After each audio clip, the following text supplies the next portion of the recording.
Hi everybody, Armored Pants here, and I have another video for you. This might be the most important video I've done since the last video I've done.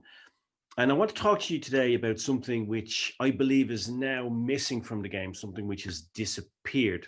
Not responsibility of Wargaming, by the way, nothing they've excluded. This is down to us as the player base. Now I'm going to address, let's say, two different types of player here. The experienced player, and the players who are not so experienced. And this video is for both groups, but it has a slightly different message for each. So where to start? Right. So what I'm going to talk to you about today is I'm not going to look at gameplay per se, because this is not gameplay related, that you can't show an example of this because it's more effusive. It covers across the whole game. It's not specific to any one game or type of game. It's about communication, right? And it's quite ironic that I'm delivering this message through a form of digital communication.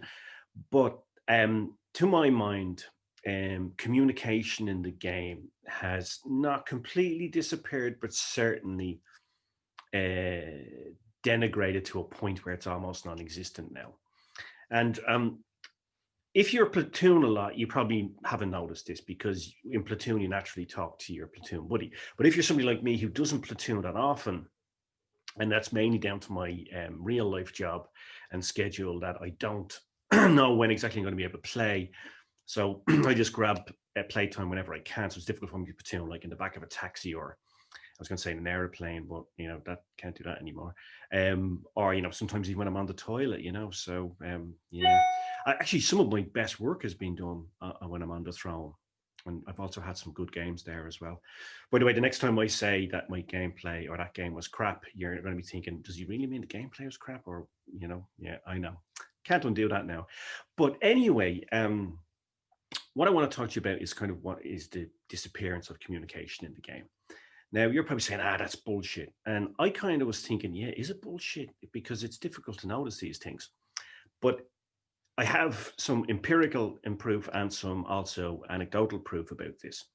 So firstly, I want to talk to you a little bit about psychology, and you're probably, don't switch off because it is going to get interesting, to make the point and to just discuss maybe how this has happened in the game. So there's a thing in psychology called Weber's Law.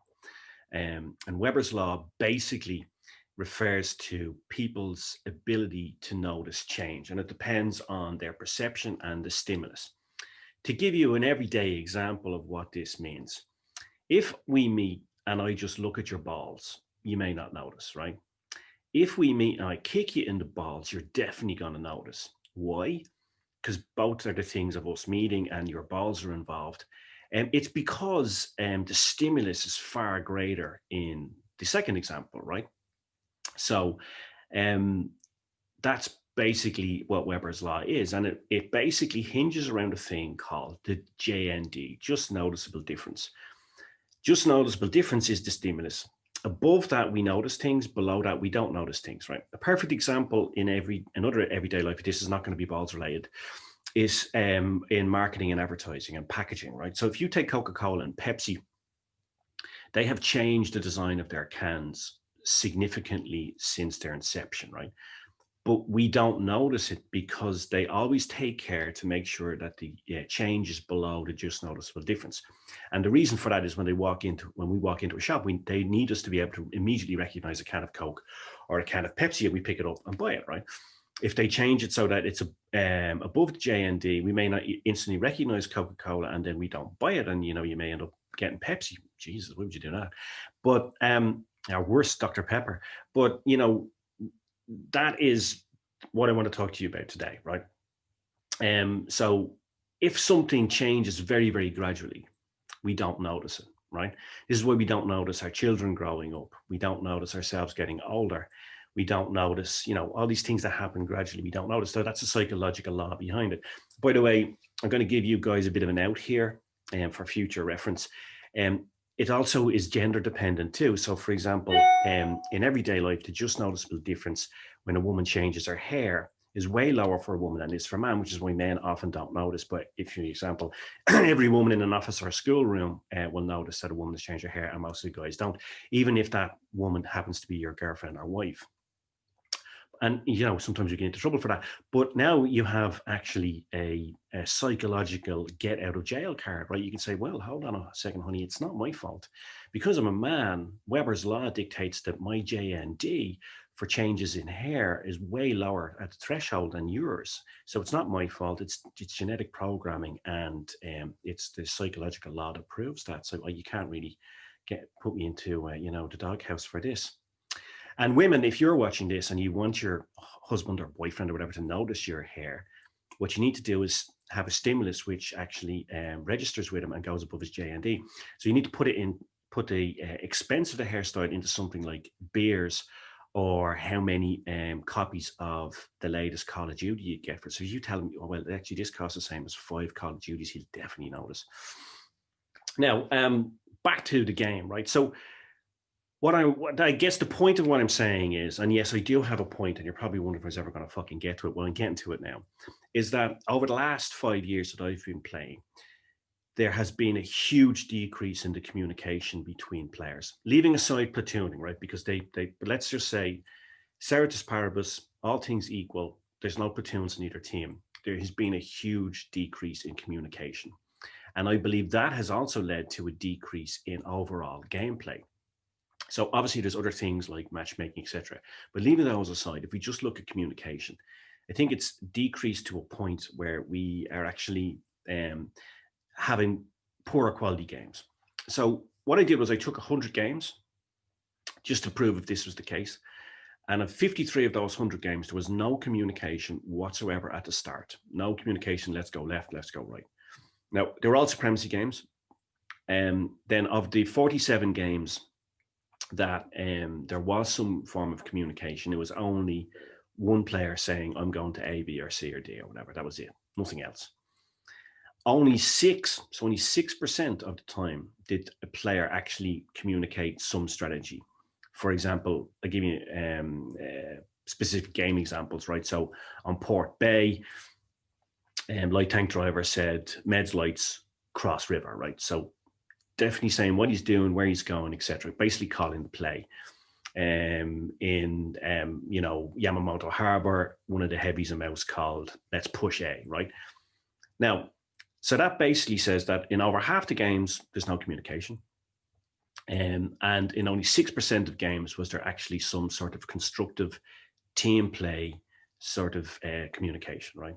So that means that in 94% of the games on average, there's no communication. So basically it's a team game, so you're off to a loser right from the start, right? Now, I said this is going to be for experienced and non-experienced players. Before I get into that, though, the anecdotal evidence I have is that a few years ago, I did a video for players who were just starting, brand new to the game, what to do and what not to do.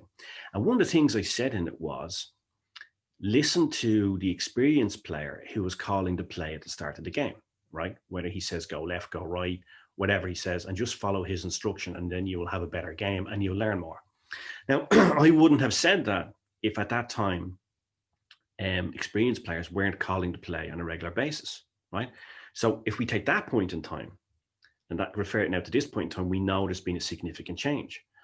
It's exactly like if you take the can of Coke from 30 years ago and compare today, you will notice massive change, right? So we have that anchor in time where we can refer back to. So there's definitely a degradation and decrease and reduction in the communication. And that proves that, right? And then we also have the statistic analysis I did over 100 games where it shows that today there's hardly any communication. Now, if you are an experienced player, and look, I've fallen into this trap myself, you get so disappointed with the gameplay and the teams are so bad, you actually sort of give up yourself. But if you're an experienced player, I would encourage you to start communicating again. Call the play. You can't make people listen to you. Of course you can't. But if you call the play, say, just type out one sentence or two sentences at the start, calling the strategy, what you want to do, push A, go to B, Meds Cross River, whatever it is, you have a much better chance of somebody doing what you want to do and the play unfolding in a proper strategy than if you say nothing, right? Worst case scenario, it's going to unfold the way it was going to unfold anyway, but you have definitely a very good possibility of it coming out. If you're an inexperienced player watching this, listen to the experienced player calling the game. And even if it's not exactly what you want to do, if the whole team goes together and follows the same strategy, you have a much better chance of winning. Because in Blitz, and we've discussed this in a lot of the videos I've done, there isn't necessarily one strategy that works well all the time.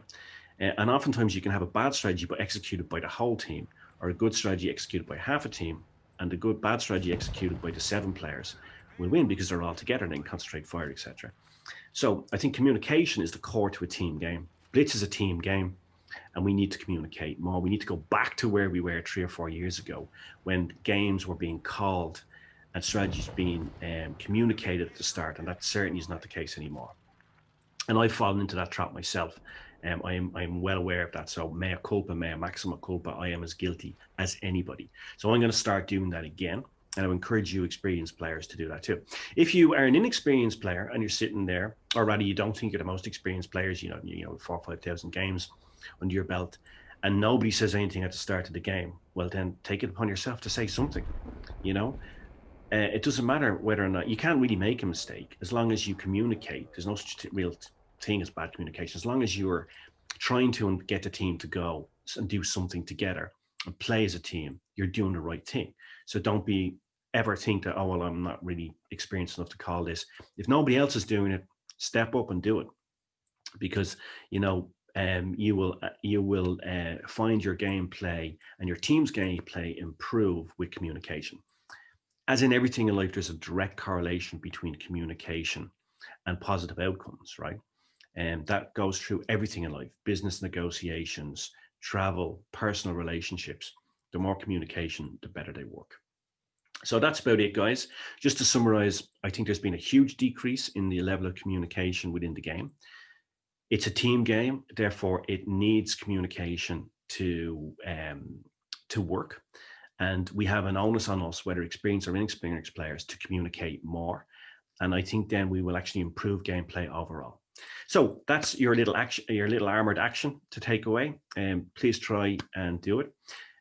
You know, and lastly, let me reassure you that if I do meet you, I am not going to kick you in the balls. I have a little look, but I'm not going to kick you. Okay, thanks very much, guys. Hope you enjoyed it. I hope you found it useful. And now I guess all that remains for me to say is pants off. That's all, folks.